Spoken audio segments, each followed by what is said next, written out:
Mr. Trump believes that the easy H1B has meant that a lot of Americans who deserve a higher salary from the same companies are being bypassed by Indians who will accept a lower salary. So only the high-end, really desirable, irreplaceable top people who are worth it for a company to spend $100,000, only they will come. The largest number of CEOs in Silicon Valley who are not American or not of American birth are Indians. Is that troubling Mr. Trump? It's troubling some people in his backers. What do you make of this H1B issue, sir? He has suddenly hiked the fees, which is, I think, unviable for any company. We have fundamentals that are still real. That is, we have a very large presence of Indians in America. 4.3 million Americans are of Indian descent. We have still the largest single student body, though I think that will go down with the new H1B thing. But at the moment, the largest number of foreign students are Indians. The largest number of CEOs in Silicon Valley who are not American or not of American birth are Indians. Is that troubling Mr. Trump?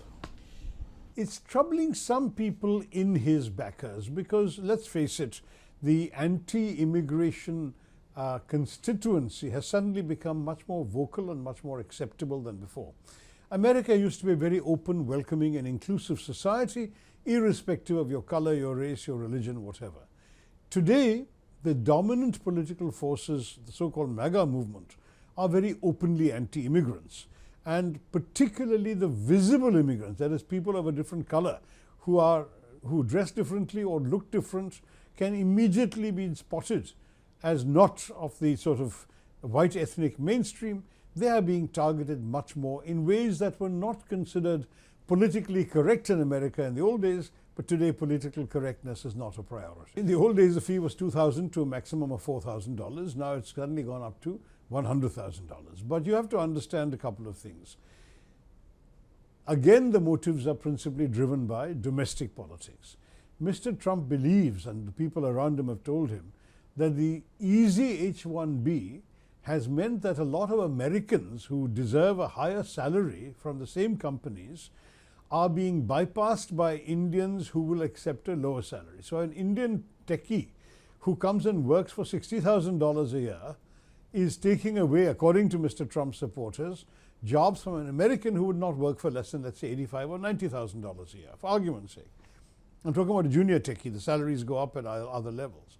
So what they're saying is, let us make the low-end jobs unviable by the $100,000 fee, so only the high-end, really desirable, irreplaceable top people who are worth it for a company to spend $100,000, only they will come. Now, I don't understand the logic of this, whether it's actually ever going to work. First of all, for many companies, the obvious solution will be to outsource the job. That is, what used to be done in America can now be done either by the same multinational companies' units in Europe, in Germany, in England, in Ireland, in France, or in many cases in their global capability centers in India. So that in fact the same Indian techies may now be working for the same money in India rather than working in America. So the visa will no longer be required. The challenge will be in the short term for the Indian companies that would take on a contract to do a job, whether it's for an American state government, a big American company, a hospital, whatever it may be, and fulfill that contract by sending their people from India on H1B visas. That will now become unviable. So many of those contracts will either need to be revised or will no longer be feasible for Indian companies to bid, because we cannot pay $100,000 per person to go off and do a contract which is actually a low-end contract.